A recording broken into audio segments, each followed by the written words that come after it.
What's up? What's up? What's up, man? What's up, Mr.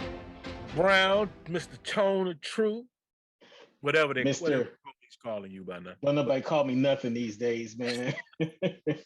Nothing, man. I'm trying to get on like you, baby man on campus. All right, look, I just got to start. Let me go right into it, man. This Herschel thing. This is probably the most disappointing thing I ever seen in human existence. I forgot. Am I supposed to cuss or not cuss? I can't At this point, I don't even know. remember. I'm just gonna flow with it, man. I know you a loose cannon, so I might If have to you come. say just be me, then that's a little I'm a different. I'm gonna need you to be you on this one. I'll try and see if I can clean it up or edit it on the other side. I don't know what the hell gonna happen with this. Hey, But good things, good things. man, please, I'm telling you right now, I have been more disappointed in. I'm just gonna say it like this: I've never been more disappointed in white people than in my entire life on this one. Well, I mean, there's enough disappointment to spread around. But I'm just saying the ones in Georgia. I'm I'm just not saying disappointed. I'm not. I can't say I'm you disappointed. you expected it. But come on now. This is the seat of one of the seats of the Confederacy. There are Yeah, still people that would support a civil war down here in the South. yeah. I'm sitting down here and I'm just like, but the fact that I can't say much yet because I'm not seeing the uh the demographics on the votes yet. I've been Well, you trying to can, I find mean, that. go to MSNBC. I mean, what type of demographic you looking for? It's broke down by race, by sex, by circumcised, But that's uncircumcised. the thing. That's the thing. First of all, the source is MSNBC. I'm not against MSNBC at You a all. hater. You a hater. No, You a no, no, hater. I'm not. I'm I not. feel it. I'm just trying to I see if feel it's the something hate. else out there that might have that same information. If people being honest, but it's like a freeze out. Exit polls. Look at exit I polls. Well, Just even Georgia even exit polls. I have not seen them yet. What'd you see? Well, first of all, I would tell you because I work on behalf of various interests, especially get out to vote interests and Right. things of that nature. One, we're not voting we're not voting It like we matters. should, like it really matters. Let me tell you something. It was right before it was day of election, right? Now, mind you, Uh-huh. I've been communicating with all kind of folks, and it was like a couple of black folks that I got a hold of, and a couple of white folks that I knew, and it was like the ultimate disappointment to find that some of my white friends they weren't they was repeating narratives off of slogans, off of That's what what we call it, off of you, you know, propaganda. you my boy, But but when that's what we have the issue at. when we talk about policy, they didn't have anything on policy. They wasn't even quoting policy or anything about the platform You too. can't talk about what you don't know. You And can't talk about the invisible. that's the disappointment to me too. And then when I had a couple of black friends, when I said, "Hey man, you make sure you vote," um, I ain't gonna. I hate to disparage the person, but I've been on them since then. One person I knew that they wasn't even realizing that they moved and the motor voter registration was up to date. They didn't know it was up to date, and they didn't know where the polling location was. And They for didn't me, care enough. I think a lot of people sit back on their sides and think, well, my stuff don't matter. Whatever's going to be is going to be, and that narrative goes into some of their faces, and it sticks with them, and they'll be understanding that there's too many of them like that. Well, well, I'm a person. I look at what things are. I'm not the as optimistic about certain things as you are. Oh, I I wouldn't don't. say I'm I don't. optimistic. I don't really mince it up and give people a scapegoat or anything like that. Ignorant people are ignorant. You expect them to do ignorant things. Yeah, If you fall into that category, then that's you. I If you don't care, it does not mean that you're ignorant. You just simply don't care. I won't even say that I'm an optimist. I'm not. I'm about Right. as optimistic as a construction worker in a porta potty during a hurricane. I don't expect nothing, but I just can't see it Do you think it until got I, something to do with where you at? as far as location Hmm. or in my life. Where you at right now, location? Um, I would say this: where I'm located in Gwinnett, there are some people that will speak out and say, "Hell no, we ain't taking this. No, we're gonna vote these against this dude, against Herschel, I should say." Mhm. And then there's some people that don't talk at all, and that's the ones that get me. That's the ones when they stay quiet and they're not talking Mhm. about anything. Mhm. That's where I worry, Mhm. because I need to hear something from them, but I'm not gonna try to get blood from a rock. If they ain't talking, I already know where they stand. Well, here's the thing. Anybody, you have those people say, well, I don't talk about religion. Why not? Because your religion is full of shit, Yeah, or you that's don't have a religion. Or I yep, mean, whatever it is, it is. I'm not don't excuse the language, but it is what it is. Either yeah, why don't you talk about it? Because you have nothing to say, because you're uneducated, or what have you. If I was supporting something, I definitely wouldn't have a problem talking about it. Those people who do are just wicked racist liars. yeah. I'm finding that there's a lot of shady people that's what they sit behind. I feel like I can talk with anybody. I can listen to them. I have people that send me stuff and exchange with me about dialogue. Like for example, one time a few weeks ago, there was a man I know I used to work with, and we were talking. He knows my stuff, what I put out on social media and stuff. So he was talking to me about something, and it was Democrat this, Democrat that, and Mhm.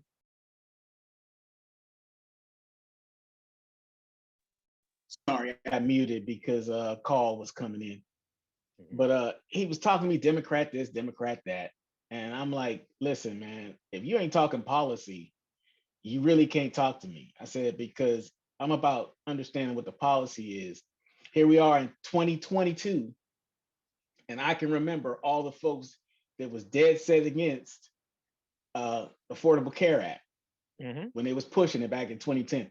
One of the, and these are smart Think people. about affordable care. And here they were back then saying it was so bad, but now here in 2022, it's been saving lives, and some of them been using it and not understanding. They oh okay, now all of a sudden 2022, the dialogue has changed. They're not really talking about that being the catalyst. They're not even understanding that they being thrown a bunch of red meat. Get him! Get him! Get him! Shut up. Get him! Get him! Let me tell you, if it's It's a a man at the security door, threat. It's a security threat. if it's a man at the door, that Negro run out the back. I'm But saying, as if you it's a were man at the saying, door, keep going. doing what I do, and if a lot of people listeners don't know, I'm an activist. I've been for a very long time. Year after year, I participate and get out to vote campaigns. A lot of education in the community, or what have you. Been campaign manager, you name it. And even some of me and my good friends got into a debate. What is that message? One person believes that if the Democratic Party would have did better at this and that, they would have won this election. You can say that, but that's because if you're operating under the notion that everyone wants to be involved and that everything matters to everybody, you're just going to stress yourself out because it's not that way. The fact that I saw that we got 7,000, I'm sorry, 7 million eligible voters in Georgia, Yeah. How many and turn out? 4,000 voted. See, that's what I'm saying, bro. Eh, And I know who ain't voting, and that's This what a pisses me off this the is a more. this is a failure at every level of education It in is. our communities. Is that It is. one? I remember one of the things that made me take the career path that I took was a civics class in ninth grade. Miss Jill Toth, a very young lady, young substitute, temporary as a matter of fact. And you know, she was somehow related to Sandra O'Connor. If you all Okay. don't know who that is, one of the first women on the Supreme Court, distant relative. But anyway, this young lady came into our school and she was teaching civics. Long story short, let me tell you why they got rid of her. They got rid of her because she got pregnant Mm. and she was single.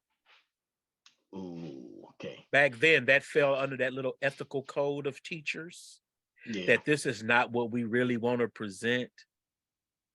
Now, but one thing that she was very effective at doing is really educating on the stakeholder principle, which is usually what I operate under when I'm trying to recruit voters and things like that for efforts, is let you know the stake that you have. Yeah. Civic duty is a big deal to me. Both of us are veterans. We tried, you know, I mean, we get involved. We try to do Yeah. those things that are, worthy and Yeah. contribute and do our little part. You know what I'm Yeah. saying? Yeah. But we run into people along the way. You are looking at it from that point of view, as well as being in a mixed relationship as well. Mixed So up. you're going to look at things completely down the middle. But no, that just means that both sides are a concern for you. You ain't Well, got to, you can't hate one half, of your family just because, So what you try to do is you try to, what I've watched you do, just just so many chuckles throughout the years when I have restrained myself at your post. So uh-huh. well thought out, educated, absolutely rational. But you throwing the pearls to wicked, white, racist assholes. Well, here's the thing. For me, I tell you in a heartbeat, Jennifer blacker than me. I think I've I, told I, people that before. I don't, I say, look, somebody was saying something to me Jill the is other. Jen is converted. Okay. Yeah, she blacker than me, and for me, I, how to say this? My perspective actually came from the way I am. It came from this guy that was our social studies teacher when I was in high school. His name was Mr. Lima, Lima. This dude was an Italian dude, right? And back then, this is the 80s, so he was probably in his 60s back then. And I think he's deceased. He died a few years ago. And you were up, Matt, we need to say that you were up north where? Pittsburgh. Okay. Because that's a So big deal. it's a one day it's after class and I'm getting myself together. I don't know why I was in his class. I don't know if he was leaving early that day or what. I And don't he mean just to put cut you off. Is that new ink? this. Yeah. I had this when I saw you. This is about 3-4 years old. I just be I don't covering remember up. that. I'll be trying to flex, I'll be trying to be all like that. Yeah, I don't never remember seeing it. I just lay low. Yeah, it's because I usually have it. I won't say I Uh, have it covered up all the time. We'll just make sure it It's ain't no cult shit you don't did. no, ain't nothing wicked, man. It's just a Oh, okay. representative of me, a lion overseeing the pride and the skull, representative ancestors. It's deep, but in any case, Mr. Lima pulled me aside one day and he asked me about, my family and where I live. So me being a young black man going to a Catholic school that was, a private school, I guess you consider it. I wasn't standing on my principles like, hey, this is where I'm from, because even back then, we had a lot of crime going on. You from Pittsburgh. Yeah. So the north side it's off it's off the chain now. I don't even think I would survive the north side these days, man. Every week somebody's cousin, So somebody getting true. shot and killed. It's wicked up there. Yeah. And that's another subject we could talk about another day. But so Mr. Lima pulled me aside. He asked me questions and he said, so do you live by, and there's a pool in the area. He said, do you live by PV?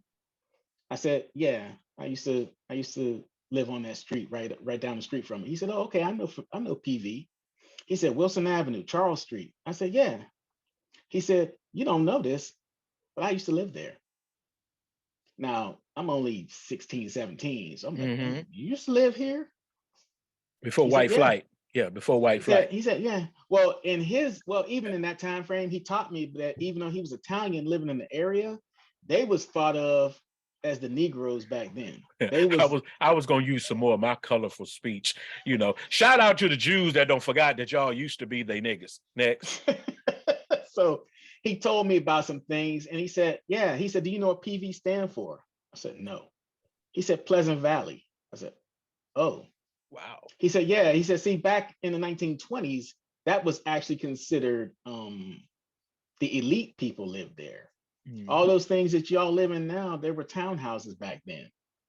He said, and it was affluence. He said, and I'm telling you this to help you understand that you have a potential to be great. He said, don't let anywhere you come from determine where you're going. He said, when I lived there, the neighborhood wasn't as bad as it might be today. He said, but the thing about it is, what are you doing in the world to make it better?